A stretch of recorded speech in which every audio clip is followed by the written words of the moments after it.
हरे कृष्णा प्रभु जी, माता जी।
ओम ज्ञानतिमिरन्धस्य ज्ञानाञ्जनशलाकया चक्षुरुन्मिलितं येन तस्मै श्रीगुरुवे नमः।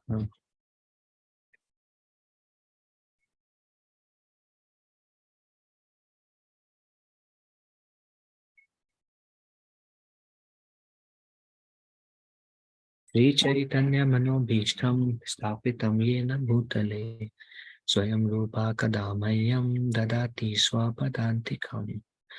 वन्देऽहं श्रीगुरो श्रीयुतापदकमलं श्रीगुरून् वैष्णवांश्च श्रीरूपं साग्रजातां सहगणा रघुनाथान्वितं तं सजीवं साद्वैतं सावधूतं परिजनसहितं कृष्णचैतन्यदेवं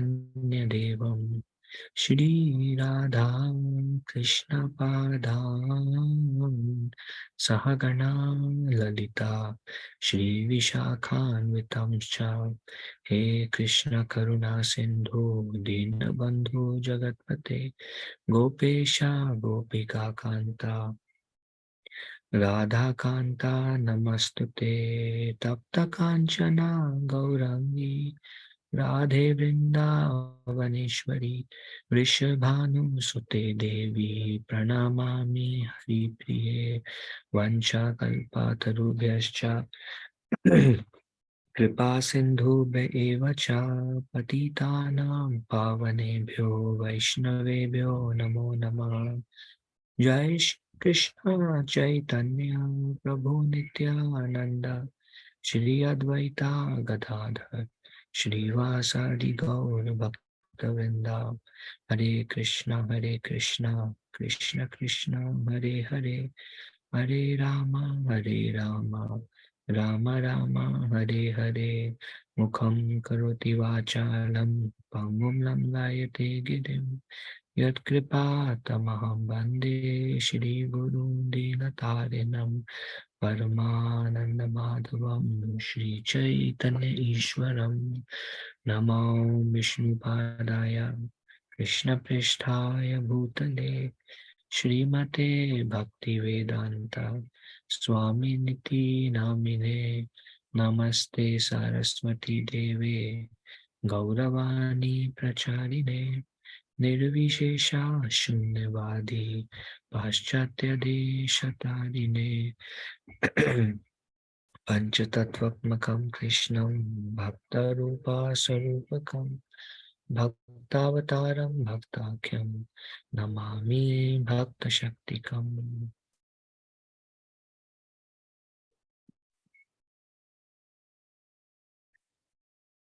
So we are starting with 13th chapter. This 13th chapter is one of the most complex chapter of Bhagavad Gita.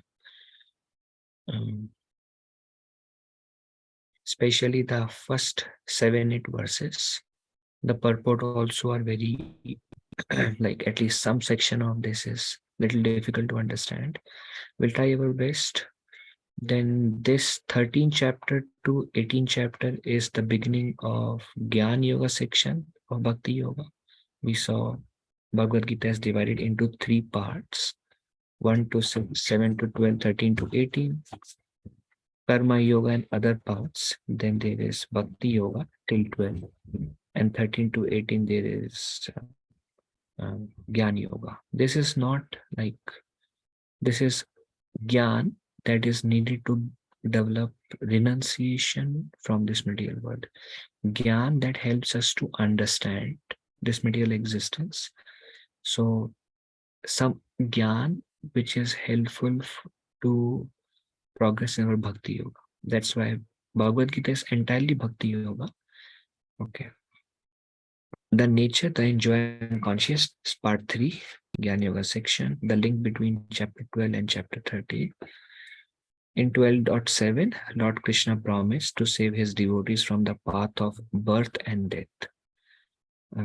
Krishna says, I assure you that I will help you. I will make you break the cycle of birth and death. Krishna gave that guarantee actually. So he promised to save his devotees from the path of birth and death, where he said that chapter 12 had 3 sections. The first section was Arjuna asking, should I worship you in impersonal form or personal form? And there he says personal is higher. He says we discuss about how the path of Brahman or the path of impersonalism, where it lacks and where the path of bhakti helps. Now, there he says those who are in this path of pure devotional service, he personally makes sure that those people escape the cycle of birth and death. So he promised chapter 13 to 18 fulfills this promise by supplying the philosophical knowledge necessary to extricate oneself from material entanglement, helps in renunciation. Renunciation helps to develop control over the mind. Krishna says, Abhyasena tu kaunteya vairagyana cha grihate, practice and renunciation. And the mind, if it is controlled, then mind can think of Krishna. If the mind is withdrawn from the object of the senses, second chapter gives an example of the tortoise withdraws the limbs in danger. Likewise, a yogi withdraws the senses where there is danger, and he engages the senses inwardly in the path of bhakti. So that requires withdrawal from this material world and engaging it in the service of Krishna. This section helps that withdrawal. And then if we train ourselves and if we remember Krishna at the time of death, then we can break the cycle of birth and death and go to Krishna. We call this section the Gyan section because, but in truth, the entire Bhagavad Gita is Bhakti. The first 6 chapters discuss how to achieve Bhakti through one's works, Karma Yoga. The last 6 chapters discuss how to achieve Bhakti through knowledge. Gyan has its use in assisting our detachment from Maya and our subsequent attachment to Krishna, because Gyan helps to see things as they are. Oh, this is mode of passion. Oh, this enjoyment is still in goodness. A lot of chapter speaks about like 3 modes, and then the austerity in 3 modes, determination in 3 modes. There are a lot of like in few verses, many sections Krishna covers in this 6th chapter. So this helps has its use in assisting our detachment from Maya and our subsequent attachment to Krishna. When we utilize knowledge as a means to attain devotion, it also is a part of bhakti.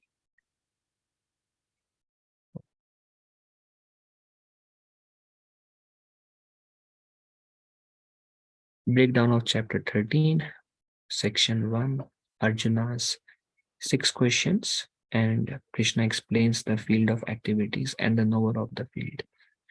Addresses third, fourth, and fifth question. So this is divided into 5 sections, I believe. This chapter begins with Arjuna asking 6 questions, and then the rest of the chapter, Krishna answers those 6 questions. One question is what is Prakriti, or the modes of material nature, that Krishna defines in this chapter, but he describes in detail in the next chapter. 14th chapter is Prakriti, the modes of material nature.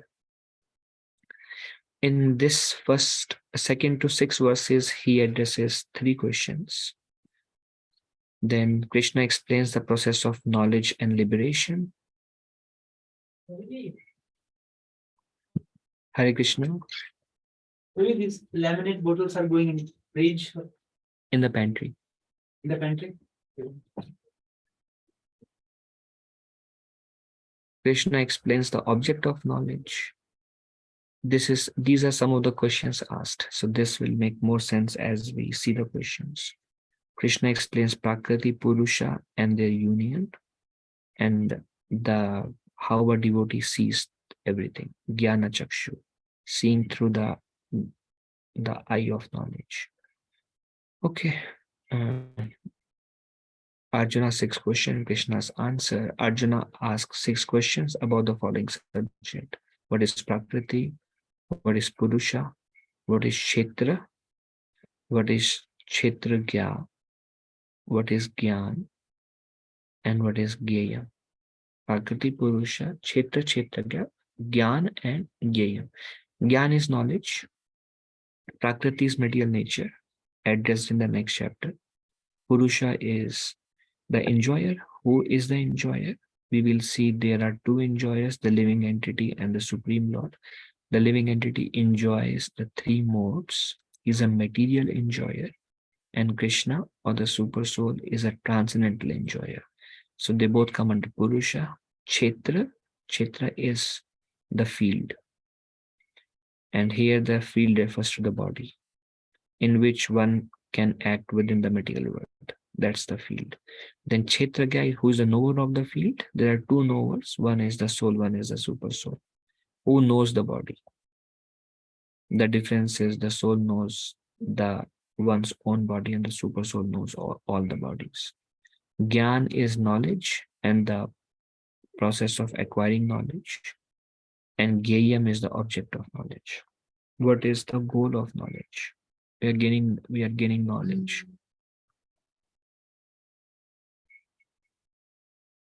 Okay. Then Krishna answers about the Kshetra and Kshetragya. This answers Arjuna's 3rd and 4th question. This body is called the field. Krishna says Kshetra is the body, and one who knows this body is called the knower of the field, Kshetragya, which is the soul and super soul. There is also a second knower, who is the knower of all the fields or all the bodies, that is a super soul. Okay. Then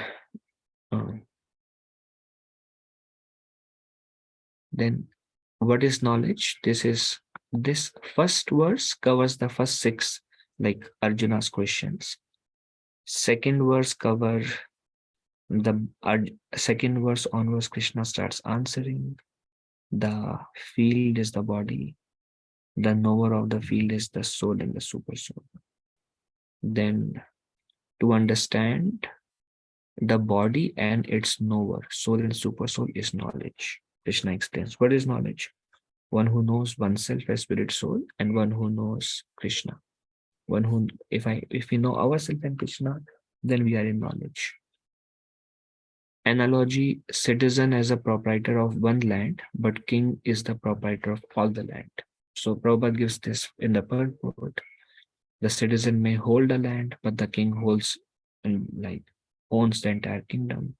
Likewise, we, the Jiva, can control the body, can be one of the knower or the owner of the body. But Krishna is knower of all the things, like the king. The word cha indicates total number of bodies. So this verse says, Kshetragyam chapi mam vidhi sarva kshetreshu bharata. Prabhupada really emphasize on this because the impersonalists, they have a wrong understanding of these verses. They say that the soul and super soul is one.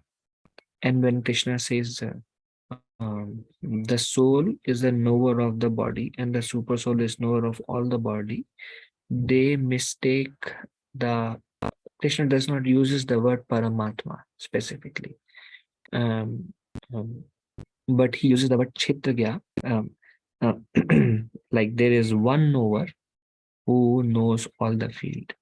So how the Mayavadis, the impersonalists, their understanding is the person who knows the field is the same person who knows all the field, or it's referring to the same object, and that is the super soul.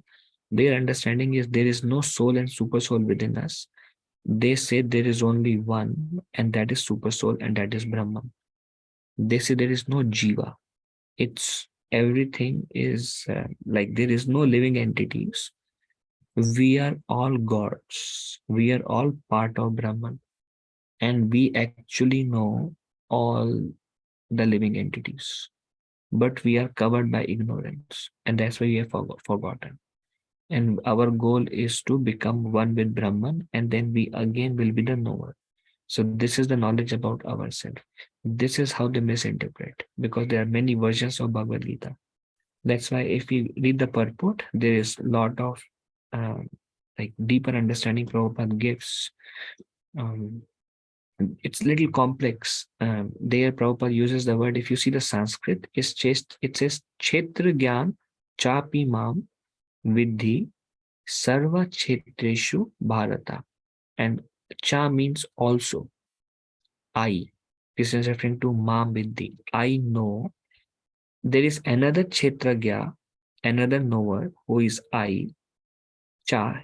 The Prabhupada says uses the word cha means also, because the previous verse already describes um, that the knower of the field, that the soul is the knower of the field. And then Krishna says, also, I am also the knower. Chapi mam vidhi. I am also a Kshetragya, a knower. Sarva Kshetreshu Bharata. Sarva Kshetreshu means all the Kshetras, all the field. I. And Prabhupada uses the word, he emphasizes on cha also to distinguish there is one knower of the field, and I am also the knower of all the fields. So Prabhupada says here the Kshetragya does not here is Krishna and there's living entity. So there's a distinction. Then understanding the position of Prakriti, Purusha, and Ishvara. There are three Brahman conception. Prakriti, material nature, is Brahman as the field of activities. Jiva, living entity, is also Brahman and is trying to control material nature. And controller of both of them is also Brahman. So one good example, I will explain this. One good example is um, what does the Atma refers to? This comes in second chapter. So the Atma, Prabhupada says, Atma can refer to the soul, Atma can refer to the body, Atma can refer to the mind, the subtle body. So based on the context, when I say I, then I or Atma, then I may refer to, oh, I want to cook. So that may also refer to the use of the body. So the word Atma has many connotations, Prabhupada says, based on how it is used. Likewise, the word Brahman also has many connotations. If you remember, we discussed 8th chapter. Arjuna asked many questions, and Arjuna asked, what is Brahman? And Krishna answers, Brahman is the living entities. Then in 13th chapter, Krishna says this material nature is Mad Brahman. It is Brahman. This material nature is also Brahman. So Prakriti or material nature is also referred to as Brahman. Then Jiva is also referred to as Brahman. And Krishna says Arjuna addresses Krishna as Parabrahman. And in 18th chapter, there is also a conception of the Supreme is referred to as Brahman. And we see in Bhagavatam it says Brahmeti, Paramatmeti, Bhagwaneti Shabdote. So based on the context, Brahman can mean anything. Why we are emphasizing so much is because like Prabhupada emphasizing so much on this purport because it is very easy through these verses one can become confused how the impersonalist identify these verses is that we are Brahman and we are God, and there is only one, that is we. So there are three Brahman conception, Prakriti. That's why it says understanding the position of Prakriti, Purusha, and Ishvara. What is the difference between them? Prakriti is Brahman. This is referred in 14.3. Living entity is also Brahman. 8.3. Controller of both of them is also Brahman. There are some verses. Devotees can refer and have deeper understanding. Analogy, understand their difference and do not confuse between painter, the painting, and the easel. So it's like easel is the stand, and on the stand you put a board and then you paint. And then there is a painting. There is a painting, there is an easel on which a painting is drawn, and there is a painter who is drawing that. So the painter is Krishna. So they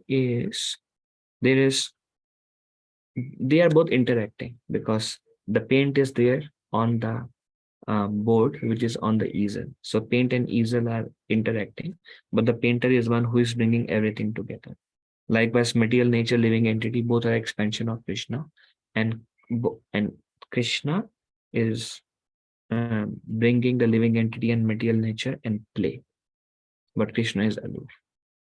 Okay, so how are we doing? Are we understanding this section? Are we finding it very difficult to understand? Clear, not clear? For me, Prabhuji, clear, Prabhuji. Okay, sure. Open. Okay. Anybody else has any question? Is it easy to understand? Can we relate? Yes, Prabhuji, able to follow. Okay. All right. Okay, then Krishna proposes to explain 5 points about the field of activity, Ch13. Krishna says, now I will explain how the body is constituted, what changes. So more understanding of Ch13. So first Krishna explains, first Arjuna asks 6 questions. Ch13 Gyan. Then he says Ch13 is the body, Ch13 our understanding based on like how Prabhupada describes them. There is a soul, there is a super soul, Sarva Mam Vidhi, I know, Sarva Kshetreshu, all the fields, all the bodies, I'm aware, but the soul. So 2 kind of Kshetragya.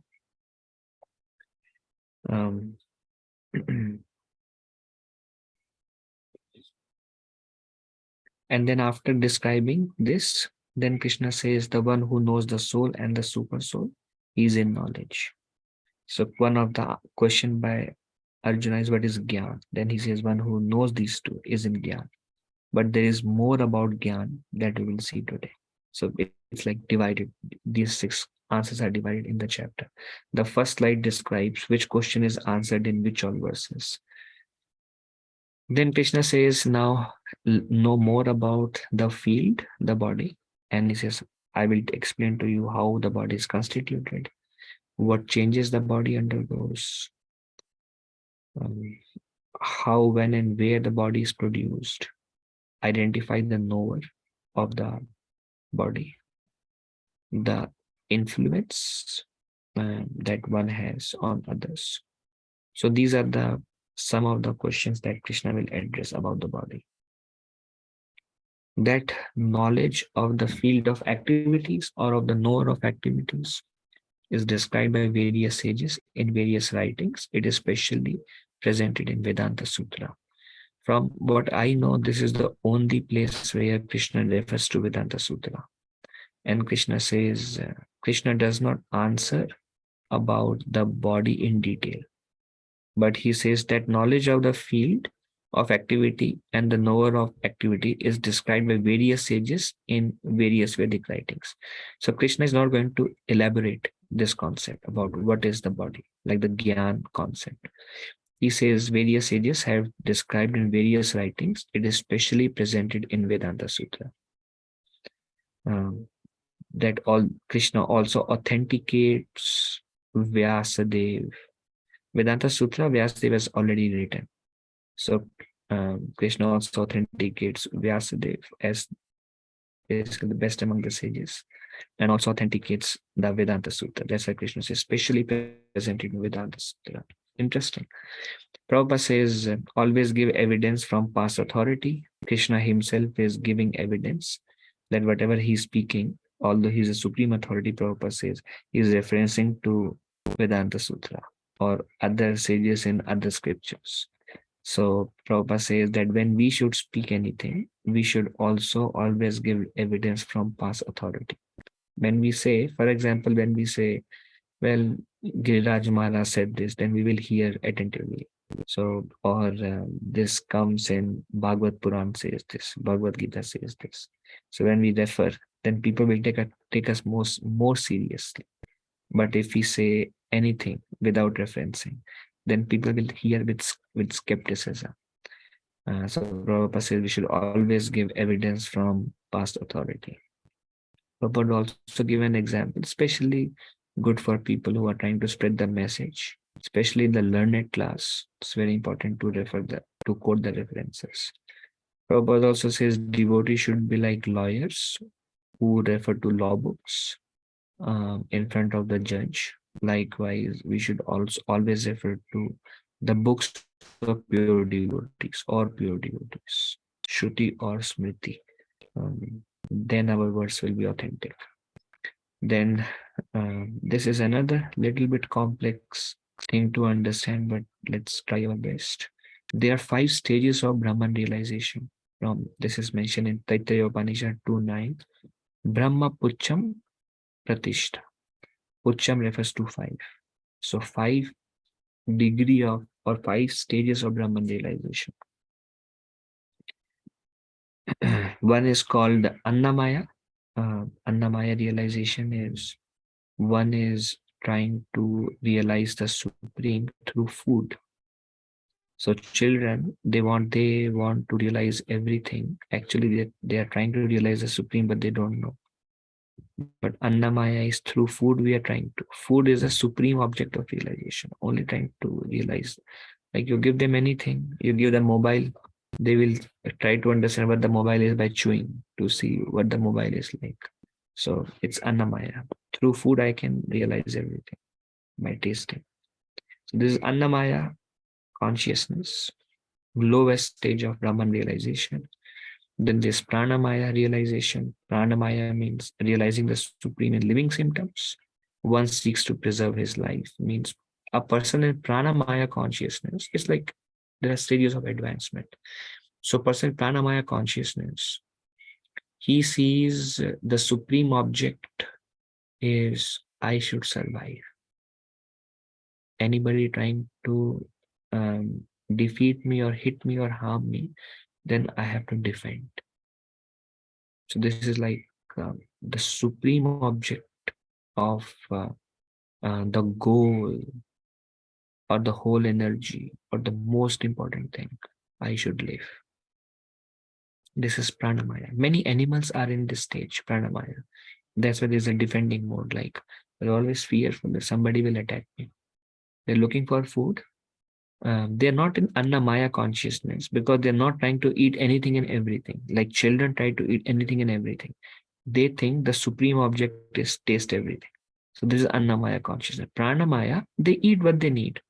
Or if they're not hungry, they won't eat. but they are trying to live.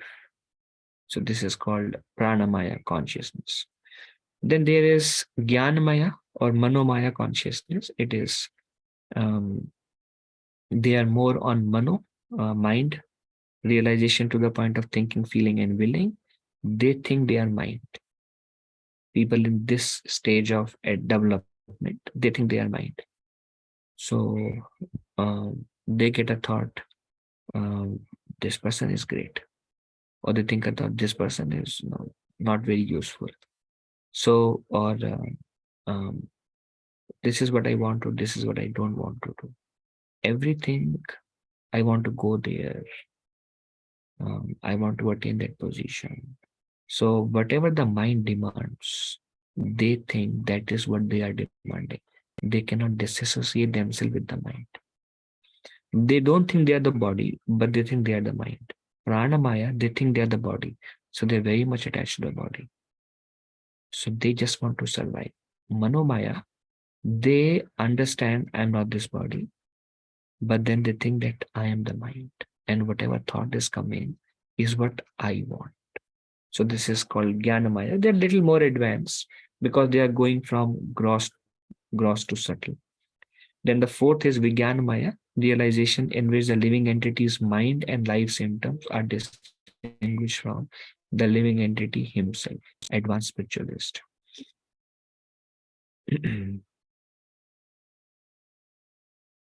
Realization in which the living entity's mind and life symptoms are distinguished from the living entity himself. So Vijnanamaya is more like those who are advanced spiritually.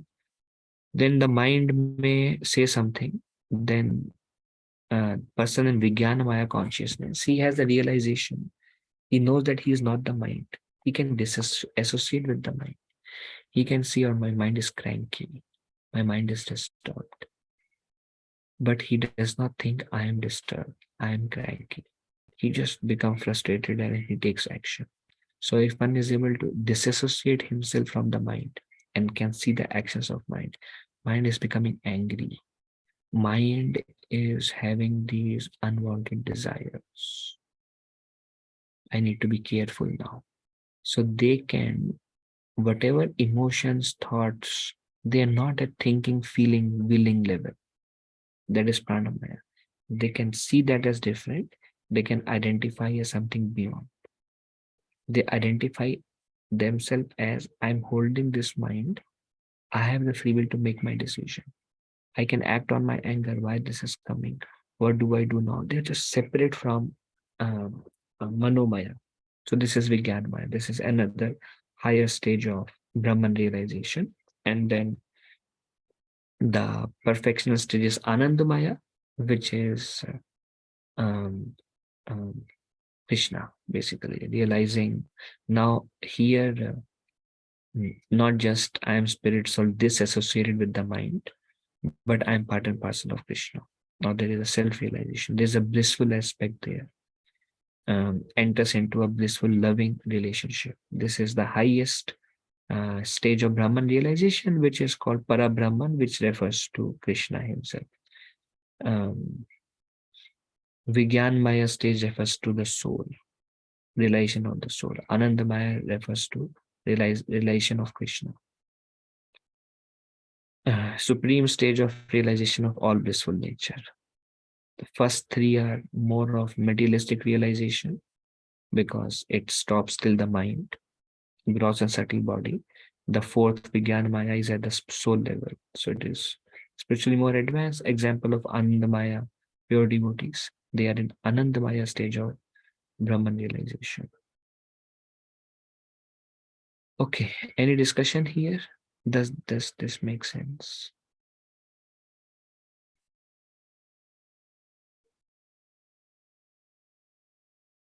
Yes, no?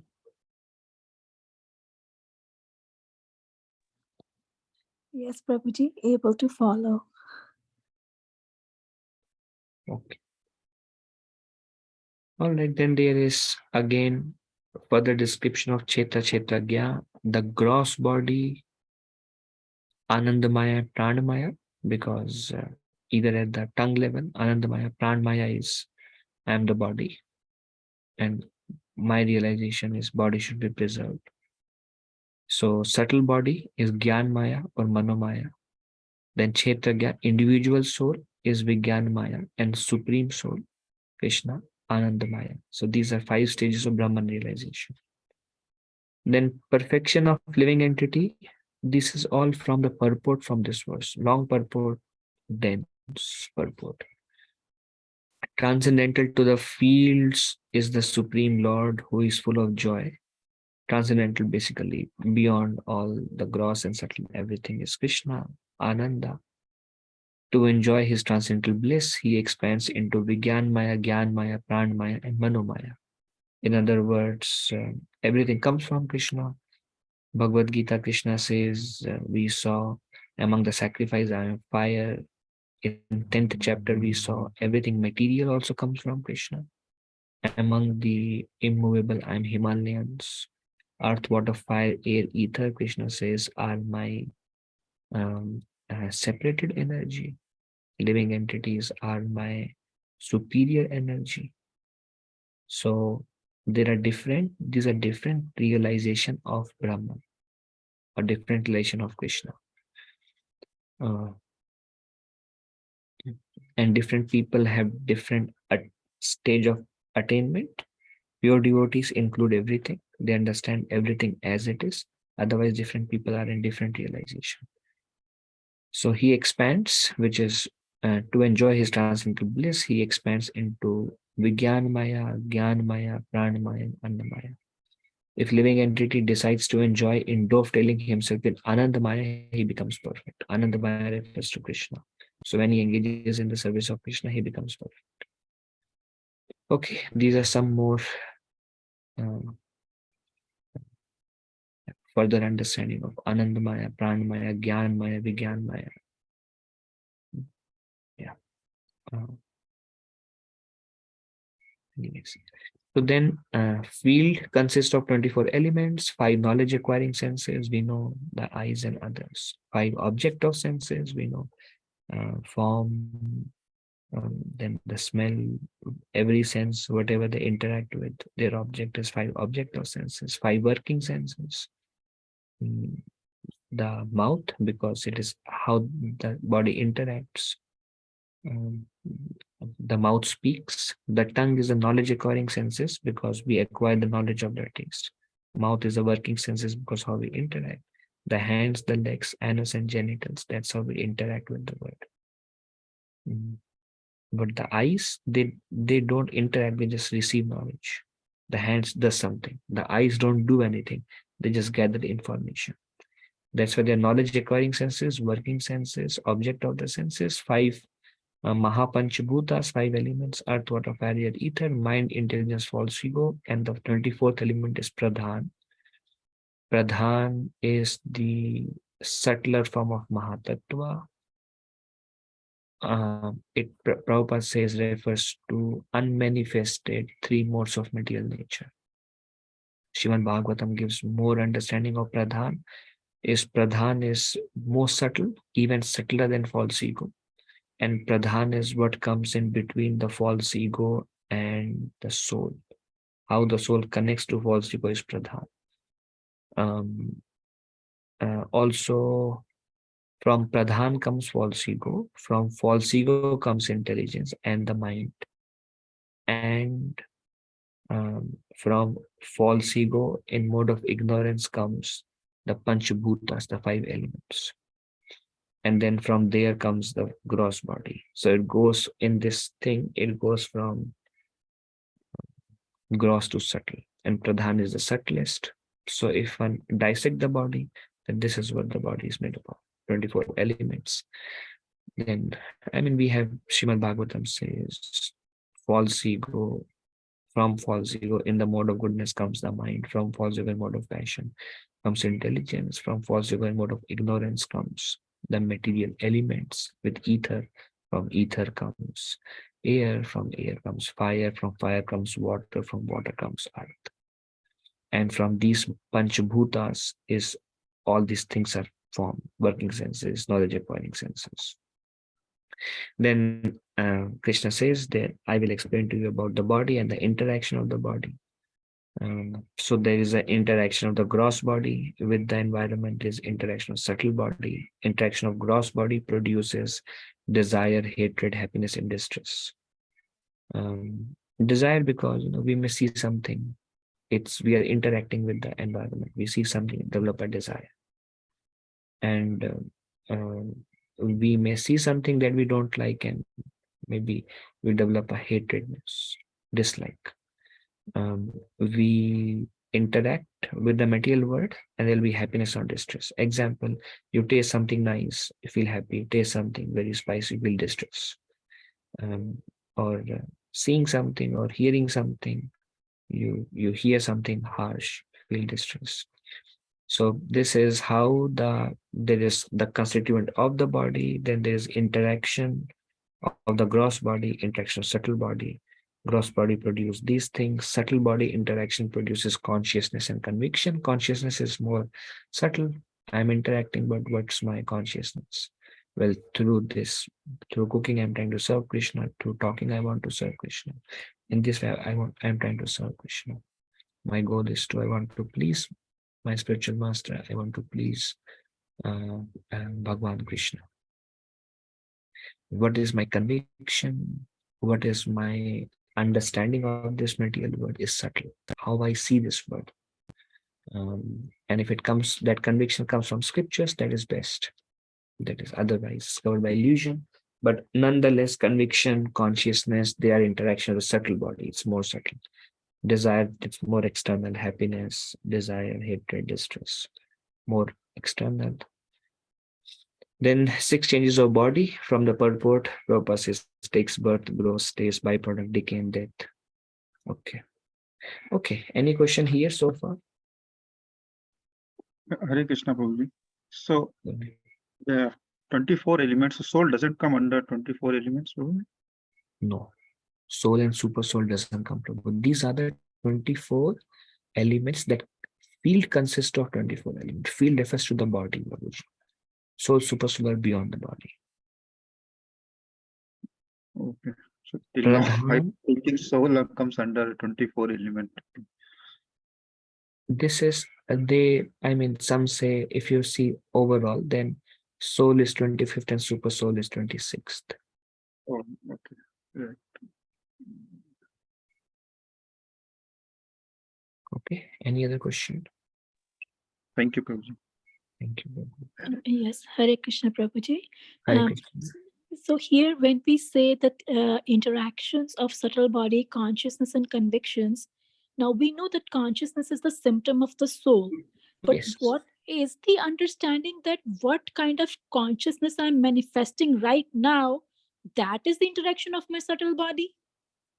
It comes from subtle body because the soul is experiencing everything to subtle body, Mataji. Just like Krishna says, always remember me. Man mana. Man means your mind. Your mind engaged in me. So my consciousness supposes I'm remembering Krishna. So the mind is involved there. Then Krishna says, one who remembers me at the time of death will attain me. So the mind is remembering Krishna. So soul and subtle body, they work hand in hand. Consciousness is a part of subtle body. Does it answer this? Yeah, Prabhuji, thank you so much. And if no one has any other question, may I ask one more question, please? Yeah, go ahead. Yes, Prabhuji. So this is regarding the previous slide where you were explaining to enjoy his transcendental bliss, he expands into Vijnanamaya, Manomaya, and Pranamaya. You know that line statement. So can you please tell a little bit on this one? How is the Lord to enjoy his transcendental bliss? The Lord is already in Anandamaya. So what he's expanding. So how does that give him enjoyment? Very good question. Actually, it is said that in simple words, everything Krishna does is to enjoy. Everything Krishna creates is to enjoy. And what is the purpose of, like, for example, what does Srimad Bhagavatam says, what is the purpose of dharma? What is the purpose of varnashram dharma? What is the purpose of duty? And then Srimad Bhagavata says, Samsiddhim haritosham, to please Krishna. What is the purpose of living entity? Give pleasure to Krishna. Everything is meant in that direction, but we may misuse it. Then Krishna says, well, everything is meant to give pleasure to Krishna. Everything is meant to be engaged in Krishna. A pure devotee properly does that. But others, they become entangled. But the main purpose is that. Does it address? Yes, Prabhuji, thank you. Yeah, he's. I understand the Lord is Swarat. If he wants to enjoy in this way, who can stop him? So it's okay. This is for his enjoyment. He wants to go into Vigyan Maya, Manomaya, wants to expand like this. Fine with us. I understand, Prabhuji. Okay, thank you. Okay, anything else? Prabhuji, can you little bit please explain this Pradhan? Pradhan. Pradhan. Okay. So Prabhuji, Pradhan is the subtlemost element. It is said that Pradhan is there when the Lord, from Pradhan comes Mahatattva. And what is Mahatattva? The Lord is all spiritual, like Mahavishnu, all spiritual. Then from where the matter comes, when he's all spiritual, the matter is the universe are created from his pores. So what is the interaction between all spiritual transcendental form of Mahavishnu and the universes which are material by nature? That link is through Pradhan and Mahatattva. Some Srimad Bhagavatam also says 24 elements, and Srimad Bhagavatam, one place it says everything, mind, intelligence, ego, and Mahatattva. Or like Bhagavad Gita, Krishna uses like how Prabhupada describes as mind, intelligence, false ego, and Pradhan. But they are one related because Mahatattva comes from Pradhan. So what is Mahatattva Pradhan? That what's connect the spiritual entity to the false ego. False ego is gross, false ego is subtle matter, but it's matter. So Mahatattva is kind of neither material nor spiritual. It's kind of in between. Prabhupada says it's an interaction point. So how do we physically understand? It's so subtle that it's difficult to understand. But this is the explanation scriptures give. Does it help a little bit? Yes, Prabhu. It's kind of interface between the matter and subtle body. Yeah, and from Pradhan comes Mahatattva, Mahatattva from Mahatattva comes from false ego comes mind, intelligence, and the 5 Panchabhutas, and from there everything is created. Okay. Thank you. Thank you, Prabhu, so much. Thank you very much. Anything else?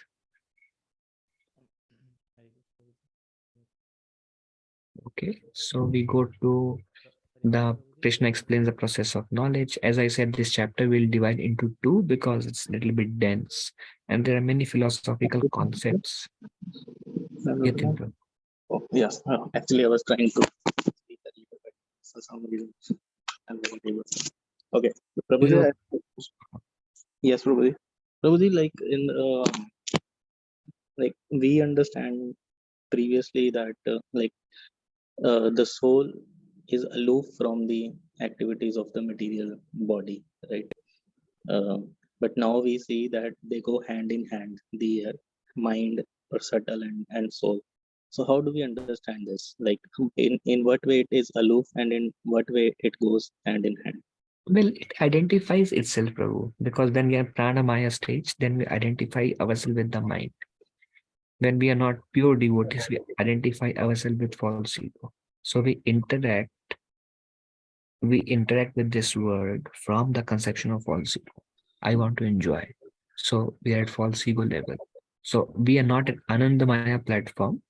We may be at Jnanamaya or in between Jnanmaya and Vigyanmaya because we haven't really realized I'm a spirit soul. So we are advancing in our spiritual life and we are at different stages of advancement. So when it is completely aloof, theoretically it is, conceptually it is, realization based on when we become pure devotees. And then our entire conception is, I have a relationship with Krishna, I belong there and I have nothing to do with this world. I'm completely aloof. I'm just being bound. I mean, every living entity is just covered by material illusion, and that's why they have so many conceptions, but they're all completely on a different plane. So when we see that, then we are at Anandamaya platform. When we come to Anandamaya platform, then mind is no more material. It is said, how it is said at that time, the whole spiritual world descends into the mind. And Prabhupada says, in the mind you will see what is happening in Golok Vrindavan. Everything is completely, you are in the spiritual world, basically. So Prabhupada says, for a pure devotee, there is nothing called material because he's living in a spiritual world. So that time, the mind is there, but the mind is um, spiritualized by Krishna. So whole body is spiritualized. Does it give some understanding, Prabhu, how we are together and when we become aloof and completely disassociated? Yes, Prabhu. Prabhu, one question, like the consciousness, then, like consciousness at a ideal case is the thinking of soul, or consciousness is like all time a material thing, like it is a product of mind, or is a product of soul? It's a product of soul, symptom of soul. When and because the soul is interacting very kind of very tightly bound with the subtle body, the consciousness is reflecting through the subtle body. They are like, because if you see Prabhu, they have a strong bond. As long as we are in this material world, we will never be separated from subtle body. Only when we go back to Godhead and go through the entire material existence, when we cross, the subtle body stays behind. Every body we go, subtle body is there. Hmm. And we are like tightly bound by it. And the process is not to Prabhupada says, you cannot get rid of subtle body. But subtle body processes become dissolved. Dissolved means it's no more material, it's completely spiritualized. But we use the same, we need the subtle body to become pure devotees and to go back to God. So Narad Muni in this reference, he gives an example. Milk is a cause of indigestion and the same milk is a cause of cure. Milk in the form of yogurt cures the disease. Same milk causes disease. So it gives an example that what is an object of entanglement can be the object of liberation. And so the same subtle body is an object of entanglement, but when it is trained, which Prabhupada says when the mind is controlled or the mind is purified, no more anarthas, and the mind remembers Krishna all the time. Man mana bhavana bhakto. Intelligence is fixed on Krishna all the time. False ego is dissolved and converted into real ego, real identification. So then the same subtle body is the impetus to pure like pure like going back to God. So we never separate from subtle body. Does it address? Yes, Prabhuji. So one more question on this. So uh, at the high state, at a pure state, our subtle body becomes spiritual. What about the gross body? That Gross way body, material, right? That doesn't become spiritual, right? it becomes spiritualized also, Prabhuji. So Prabhupada says the body of a pure devotee is spiritual. That's why they are given samadhi. The concept Krishna consciousness follows anything used in Krishna's service is spiritualized. Like example given, anything you use the laptop, spiritualized. You use the table to worship Tulasi, spiritualized. Anything you use in Krishna's service is spiritualized. So when the body is used in Krishna's service, body is spiritualized. Okay. But does it become like, is it not made up of earth, water, fire, or ether? It is. It is made up of material elements, but it is spiritualized.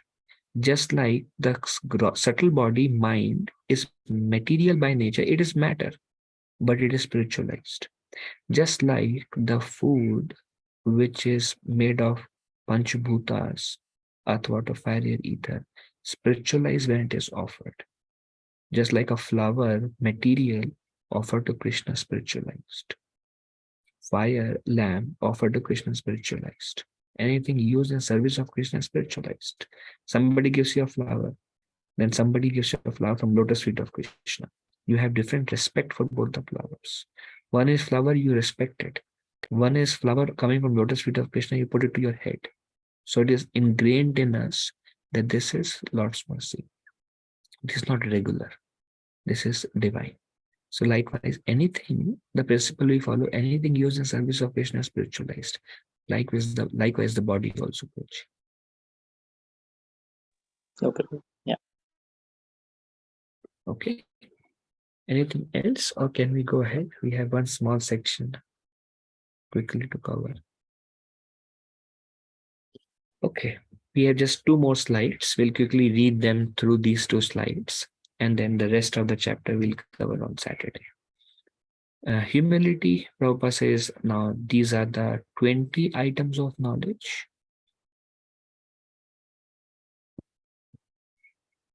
Humility, not to be anxious to have the satisfaction of being honored by others. Pridelessness, not to be anxious to be famous for one's religion, for I'm a great devotee. I'm spiritual, I'm better than others. Not to be anxious, entering into a group, not actually following principles, or some people join some kind of we go to Christianity, they don't follow 4 regulative principle, and we feel like we may eat all these kind of things, break regulative principles, and think, I am very God conscious. So Prabhupada says, entering into a group, not actually following principles, and wanting to advertise as a religious mentor, basically not wanting to take that role or position, pridelessness.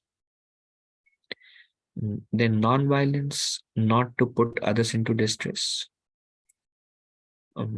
which includes animal killing. We don't want to put them into distress, or we don't want to put any living entity into distress. That's non-violence. Unless one elevates one to spiritual knowledge, one is practicing violence. Prabhupada also says, if you see somebody and they are engaged in sinful activities, so they have a reaction waiting for them. And we know they have a reaction waiting for them. And if we don't try to bring them to knowledge, then we let them do the wrong things, and then we are committing violence.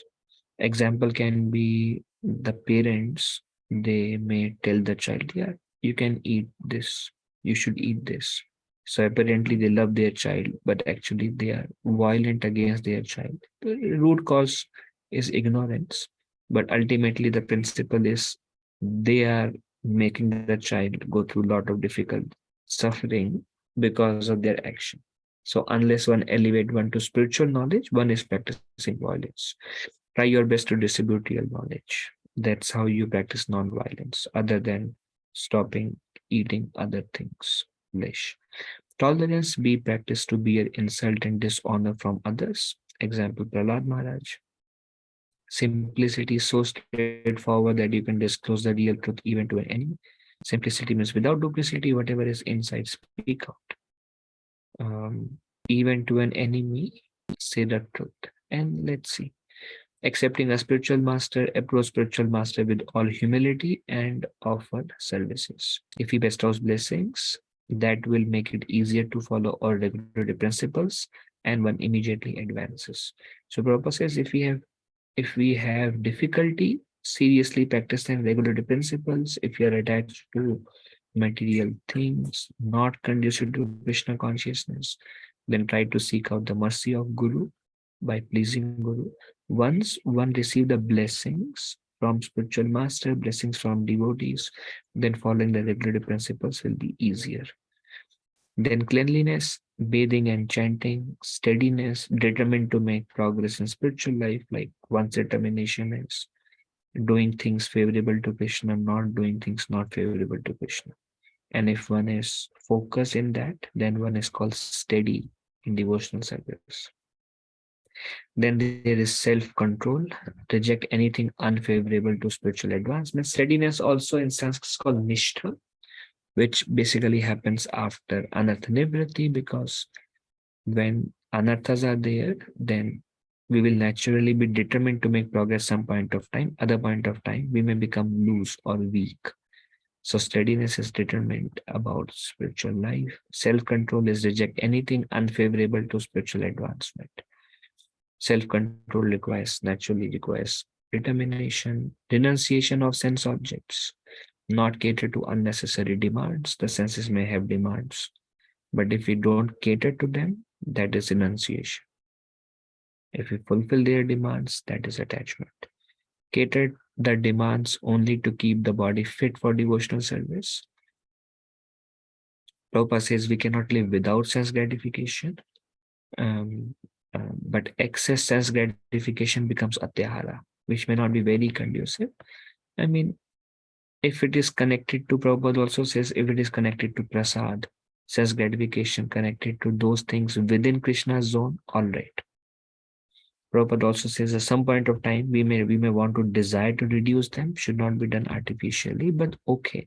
But anything not conducive, then we should check that. How to control? Engage by a systematic regulation, especially chanting Hare Krishna and eating only prasad. Absence of false ego, reject I am the body or mind, which is prana or jnana. Then accept I am the servant of Krishna. Perception of evils of birth, that old age and disease. Must regularly hear about these topics from proper sources. Prabhupada said one should develop a pessimistic view of life. Prabhupada says the problem is that I have to become diseased and I have to become old and I have to die. And we should try to solve these problems and we should try to come back to Godhead. This is the goal. One should see how this material world is a place of dukhalyama shashvatam, is a place of misery. One should not try to come back here again, rather one should try to go to planet of Krishna.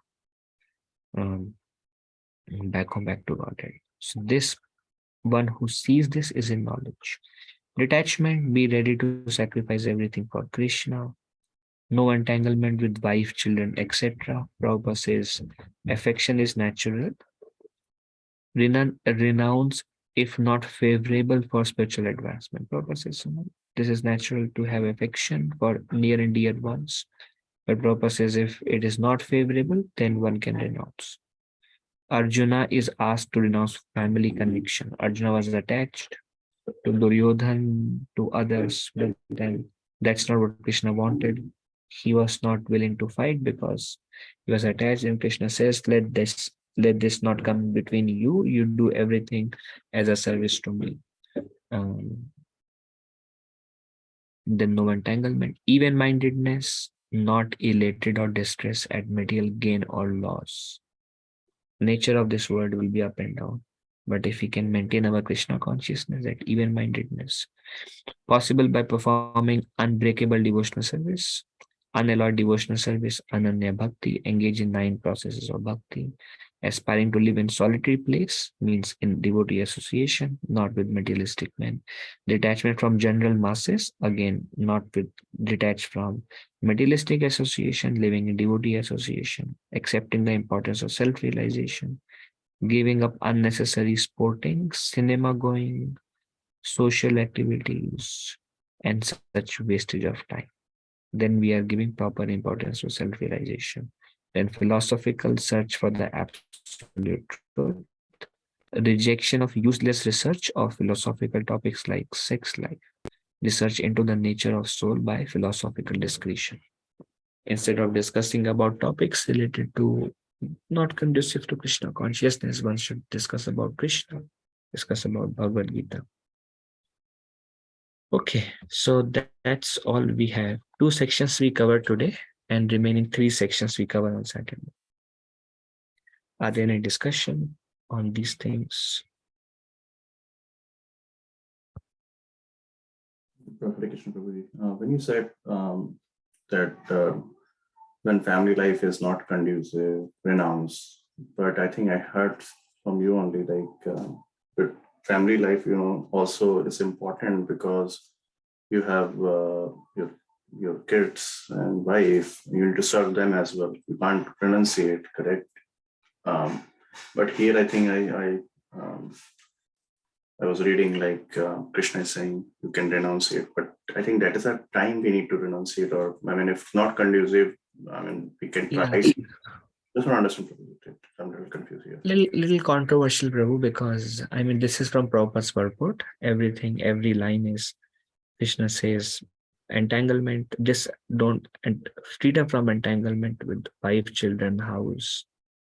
And then Prabhupada purport, he says one should not renounce, or one should not try to like leave everything, but rather one should try to engage everybody in serving Krishna. Prabhupada says, but if it is not conducive and if it is taking you away from your Krishna consciousness, then you can think about it. And other places, Prabhupada also said, so it's like Prabhupada has said a few things about this subject matter. In general, what we say is if it is not conducive, keep trying to follow your Krishna consciousness, be sincere in your own practice. And then try to create a favorable environment, try to be a good devotee, try to set you by an example by your behavior and offer prayer to Krishna and then continue. So that's what we recommend. Is it all right?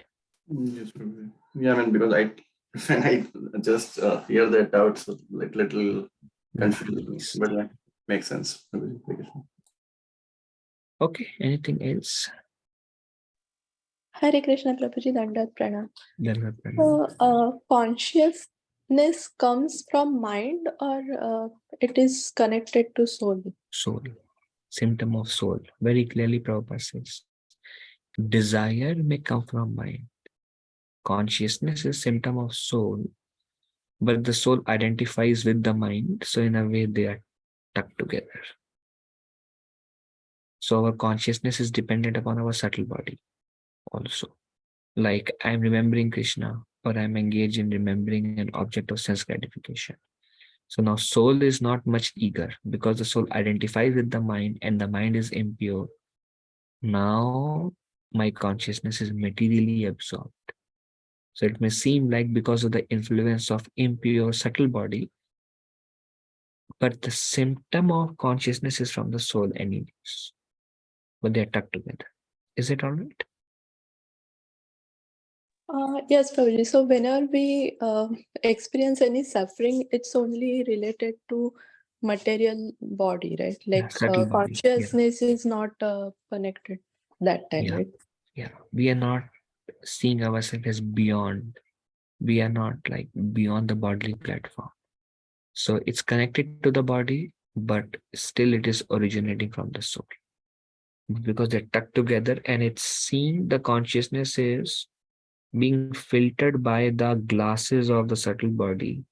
So how it is coming out to us is like, you wear a red, like my spiritual master says, wear a red glass and you see everything red, but ultimately the eyes are coming from me, but the glass is tainting everything. Likewise, the consciousness emanating from the soul, but tainted by the subtle body, and it seems like everything is red now. So it is tainted by that materialism coming to subtle body, but originally it originates from soul. Is it all right?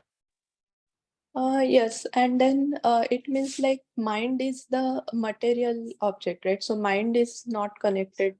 Consciousness and mind are two separate things, right? Yes. Mind needs to be trained to remember Krishna. Mind needs to become clear in such a way that using the mind, the soul can remember Krishna. And one last question. So those 5 stages like Annamaya, Pranmaya, those are connected to consciousness then? Yes, they are different stages of Brahman realization. We may either be at a bodily level, at mind level, at a soul level, or as a pure Krishna conscious devotee. So this is our different stages of Krishna consciousness or different stages of Brahman realization. Is it all right? Yes, thank you, Prabhuji. Hare Krishna. Thank you, Hare Krishna. Is it okay? Are we good to end? Dhamma Pranam Prabhuji. Prabhuji, one quick inquiry, Prabhuji.